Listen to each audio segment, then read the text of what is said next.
আসসালামু আলাইকুম, আমি মোহাম্মদ নূর হোসেন স্বাগতম জানাই আপনাদেরকে এসইওর ধারাবাহিক টিউটোরিয়ালের প্রথম পর্বে। এই পর্বে আমরা শিখতে চলেছি এসইও কি, এসইও কয় প্রকার, এসইওর হিস্ট্রি এবং আরও বিভিন্ন তথ্য।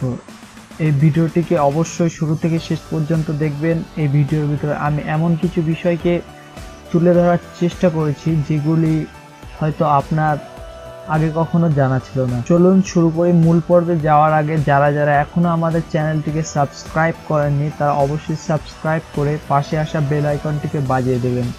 আমি এখন থেকে নিয়মিত ভিডিও আপলোড করব, তো যদি ভিডিওগুলিকে মিস না করতে চান তাহলে বেল আইকনটিকে বাজিয়ে অল নোটিফিকেশনের উপরে ক্লিক করে দেবেন। চলুন শুরু করি আমাদের আজকের মূল টিউটোরিয়ালে আমরা যেটি জানবো সেটি হলো ইন্ট্রোডাকশন টু এসইও, অর্থাৎ এসইওর প্রথম পর্যায়ের ধাপ। তো এসইওর প্রথম পর্যায়ের ধাপে it is believe that SEO was born is 1991. Around this time first website was created. অর্থাৎ এসইও শুরু হওয়ার আগে ওয়েবসাইট যখন 1991-এ প্রথম ওয়েবসাইট তৈরি হয়েছিল তখন এতটা কমপ্লিকেটেড ছিল না এসইওর বিষয়টা। যখন 1991-এ এসইওটি প্রথম মার্কেটে যখন ওয়েবসাইট আসে তখন এসইওর বিষয়টি এতটি কমপ্লিকেটেড ছিল না।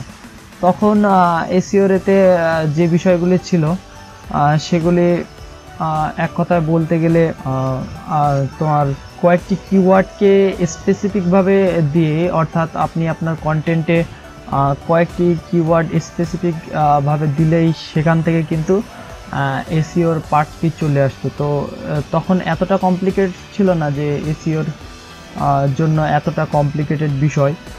আপনার টাইটেল ট্যাগ, মেটা ডিসক্রিপশন এগুলি সম্পূর্ণভাবে ঠিক রাখলেই তখনকার সময় এনাফ এসইওর জন্য, আর কোনো অসুবিধা ছিল না।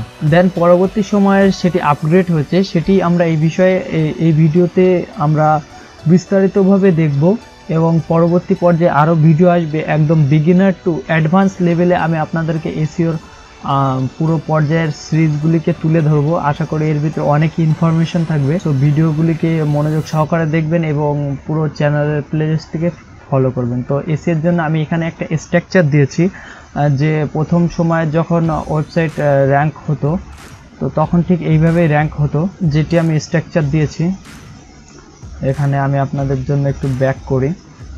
এখানে এই যে need to structure and accessibility the study, তো এখানে এটাই আমি আপনাদেরকে একটু দেখাই। তো আমাদের এসইও করার জন্য এখন বর্তমান প্রচেষ্টা নিয়ে আমি করছি, আর এর ভিতরে আমি এমন বিষয়গুলি ইনক্লুড করেছি যেগুলি বিগত 5-6 বছর ধরে ক্রমবর্ধমান চলে আসে। অর্থাৎ এসইও হয়তো আমি এমন কিছু এই টপিক আলোচনা করলাম যেটি আজকে আমি আলোচনা করছি, অথচ 2-3 মাস পরে গিয়ে দেখা যাচ্ছে যে সেটি কিন্তু আর আপনার কন্টেন্টের সঙ্গে ম্যাচ করছে না অথবা আপনার কাজের সঙ্গে ম্যাচ করছে না। তো সেই সমস্ত বিষয়গুলিকে আমি এই টপিকের ভিতরে রাখিনি, আমি সম্পূর্ণ আলাদাভাবে এখানে যে 4-5 বছর ধরে চলে আসছি সেই টপিকটি কিন্তু আমি এখানে তুলে ধরেছি।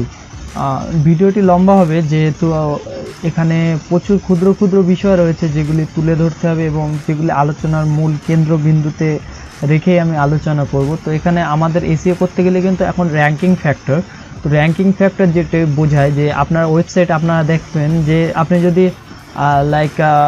আপনি ক্রোমে গিয়ে সার্চ করেন বেস্ট মোবাইল বা বেস্ট ল্যাপটপ আন্ডার 10,000 অর্থাৎ আন্ডার 50,000 যে কোনো একটা, তো আমি এখানে একটু সার্চ করে আপনাদেরকে দেখাই মোবাইল আন্ডার 10,000। তো এখানে দেখতে পাচ্ছেন প্রথমে এই gadgetndtv.com আমরা সাইটটিকে ওপেন করি, অ্যান্ড দেন তারপরে এখানে রয়েছে সেকেন্ডটাও তাদেরই। তারপরে এখানে www.91mobileshop.com 91mobiles.com এখানে দেখতে পাচ্ছেন। তো তারা কিন্তু স্ট্রাকচার সাজিয়েছে।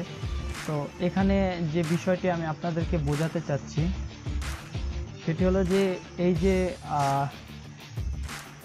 gadgetndtv.com এটিকে আগে রাখার কারণ কি, অর্থাৎ এই যে 91mobile.com এই যে 91mobile.com এটিকে পরে রাখার কারণ কি, এটির ফ্যাক্টর হলো এসইওগত ফ্যাক্টর। তো আমরা যদি একটু দেখি দুটো ওয়েবসাইটকে ভিজিট করি, তো এই ওয়েবসাইটটি দেখুন, আমি জাস্ট ওপরের বিষয়গুলো আলোচনা করছি, ভিতরে অনেক কিছু ফ্যাক্টর আছে যেগুলি পুরো সিরিজটিকে ফলো করলে আপনারা বুঝতে পারবেন। এখানে দেখুন, প্রথমত গুগলের সাজেশন অনুযায়ী ওয়েবসাইটটি হতে হবে সাধ্য মতো, অর্থাৎ ওয়েবসাইটটি নর্মাল, কোনো কমপ্লিকেটেড থাকবে না। তো সেই বিষয়টা আমি এখানে লক্ষ্য করেছি। আপনি যদি 91 মোবাইলে যান তাহলে দেখতে পারবেন যে এদের সাইটটা তুলনামূলকভাবে ভালো, কিন্তু এদের থেকে এটা সিম্পল, এবং আপনি যে একজন কাস্টমার বা একজন ক্রেতা, আপনার কাছে কিন্তু বুঝতে অনেক সুবিধা হবে। এখানে মটোরোলা মোটো E7 প্লাস, তো এদের এখানে যে মোবাইলটা প্রথমে রেখেছে আমরা একটু দেখি।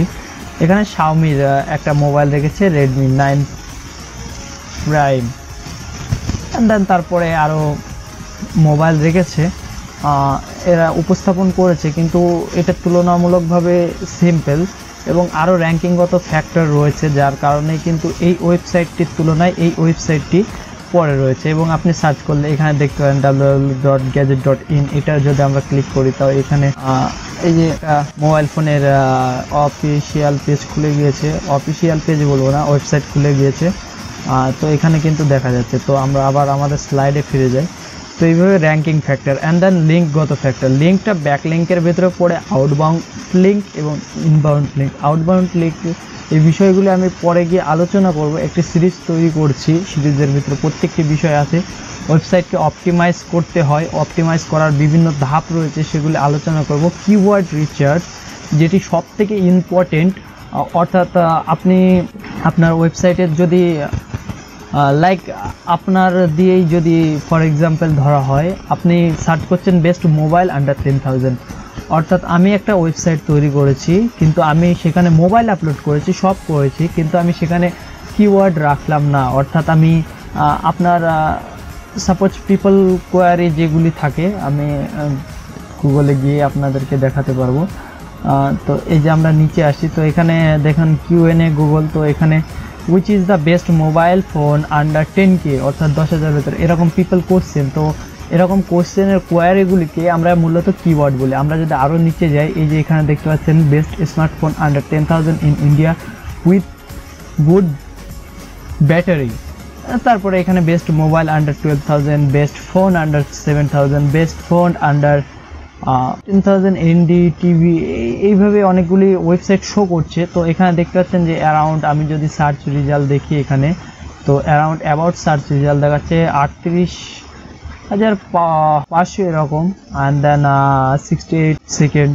তো অ্যাবাউট রেজাল্ট এখানে শো করছে। শো করার মানে এতগুলি কিন্তু ওয়েবসাইট এই একটি নিশের উপরে বেস করে রয়েছে। তো তাদের ভিতরে প্রথমে আসা কতটা টাফ বিষয়, সেটি আশা করি এসইও না করলে বুঝতে পারবেন না। দেন তারপরে আপডেট। তো আপনি একটা মোবাইলের রিভিউ করছেন, বা আপনার ওয়েবসাইটটি হতে পারে like gaming laptop, new gaming laptop under 40,000, around 50,000 for 2020 কিন্তু শেষ। এবার 2021 আসলো, তখন আরও উন্নত প্রসেসর হয়ে গেল।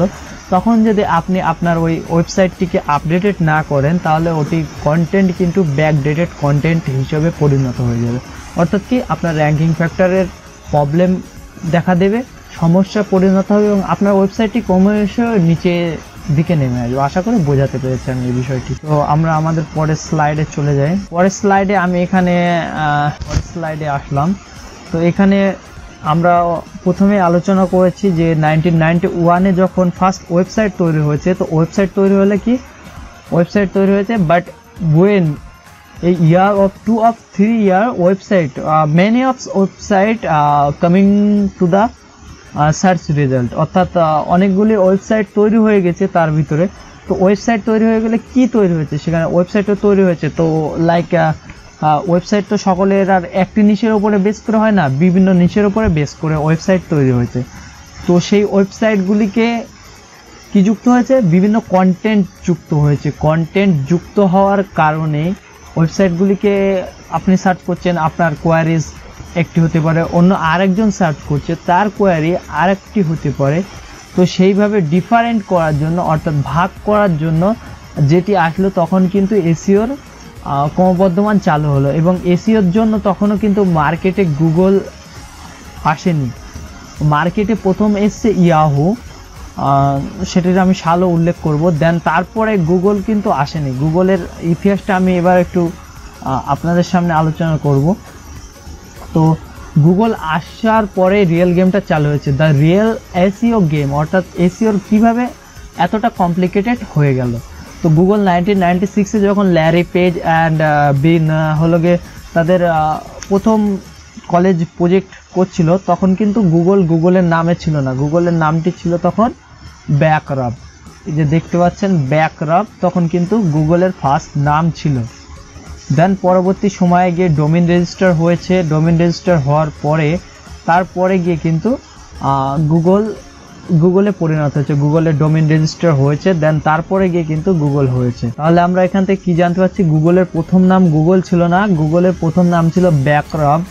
গুগলের আসার আগে সার্চ ইঞ্জিন এসেছিল, সেটি হলো ইয়াহু, এবং গুগল আসার পরে এসইও কমপ্লিকেটেড হয়ে গিয়েছে। তার কারণ এবার আমরা যদি বলি, তো তার কারণ হলো যে গুগলের অ্যালগোরিদম, অর্থাৎ গুগল যখন এসছে তখন যতদিন গুগল এসছে 91 হয়েছে, 96 গুগলের এতে যাত্রা যখন শুরু হয়, তো এর মধ্যে কিন্তু এসইও প্রচলন ঘটে গিয়েছে। এসইওর প্রচলন ঘটে যাওয়ার কারণে কিন্তু ম্যাক্সিমাম মানুষের ভিতরে এসইও বিষয়টাকে নিয়ে কম বেশি আলোচনা হয়, কিন্তু তখনও কমপ্লিকেটেড না। গুগল আসার পরে গুগল কি করলো, গুগল তাদের সার্চ ইঞ্জিনকে অপটিমাইজেশন করলো এবং গুগল সেখানে কিছু কোয়ারিজ দিয়ে দিল যে এসইও করতে হবে, তো আপনার কন্টেন্ট কি হবে, কোয়ালিটি ফুল কন্টেন্ট হবে, and visited to the website by improving in the algorithm. অর্থাৎ গুগল আসার পরেই কিন্তু অ্যালগোরিদমটি সূচনা হয়েছে, এবং অ্যালগোরিদম আসার ফলে কি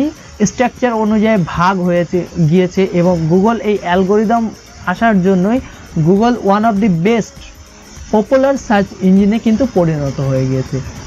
আশা করি বিষয়টি বোঝাতে পেরেছি।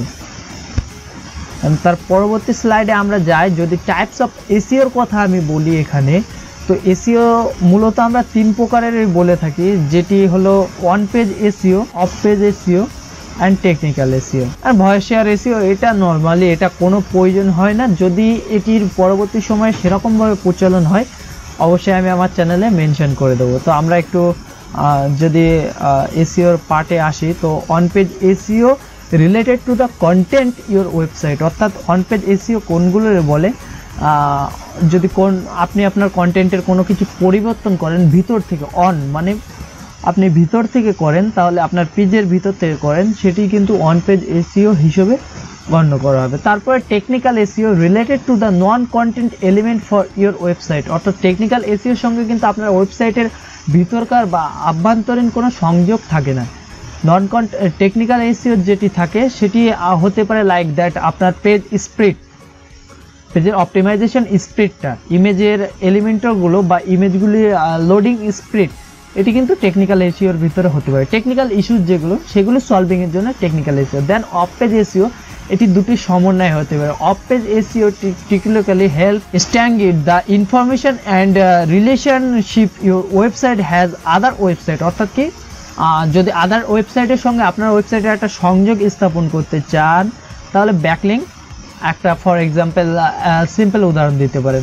কি ব্যাকলিঙ্কটা কি, আপনি অন্যের ওয়েবসাইটে যাচ্ছেন, সেখানে গিয়ে আপনার ওয়েবসাইটটিকে সাবমিট করছেন, this is my website and I am publishing for the good content, so visit my website, সেখান থেকে ভিউয়াররা কি ইমপ্রেস হচ্ছে অ্যান্ড দেন তারপরে ভিজিট ইউর ওয়েবসাইট। সো এটা অফ পেজ এসইও ভিতরে পড়ে। আশা করি আমি খুব সামান্য আলোচনার ভেতরে বোঝাতে পেরেছি। তো আমরা যদি আবার একটু প্রথম থেকে যাই, তাহলে যে এসইওর প্রথম যে ধাপ ছিল সেটি কিন্তু গুগল মার্কেটে তখন আসেনি। প্রথমে এতটা কমপ্লিকেটেড ছিল না, কন্টেন্টে 2-4টে সামান্য কিওয়ার্ড দিলেই কিন্তু এসইও হয়ে যেত। বাট পরবর্তী সময় 1996 ল্যারি পেজ অ্যান্ড ব্রিন যখন তাদের প্রথম ওয়েবসাইট লঞ্চ করে গুগল, তখন কিন্তু তারা অ্যালগোরিদম বেস তৈরি করে, এবং যার কারণে এসইওটিকে কমপ্লিকেটেড মনে হয়। বাট রাদার দ্যান এখন এসইও সচরাচর সিম্পল কিন্তু কমপ্লিকেটেড, এসইও সিম্পল কিন্তু কমপ্লিকেটেড। আমরা এর পরবর্তী ধাপে গিয়ে আলোচনা করব, অর্থাৎ আমাদের সেকেন্ড ভিডিওতে গিয়ে আমরা আলোচনা করব অন পেজ এসইওর একটা বেসিক ইন্ট্রোডাকশন দেবো, দেন তারপরে আস্তে আস্তে আস্তে আস্তে আমাদের চলতে থাকবে। 40-45টা মতো এই সিরিজের ভিডিও আসতে পারে, 40টা সামথিং ধরে রাখতে পারেন। তো ভিডিওগুলি মিস না করলে অবশ্যই চ্যানেলটিকে সাবস্ক্রাইব করে রাখবেন। ইনফরমেশন কিন্তু অনেকগুলি পাবেন, নলেজ কিন্তু অনেক বৃদ্ধি হবে। আশা করি বুঝতে পেরেছেন। ভিডিওটি ভালো লাগলে অবশ্যই লাইক, শেয়ার এবং কমেন্ট করতে ভুলবেন না। দেখা হচ্ছে পরবর্তী ভিডিওতে। Thank you for watching this video.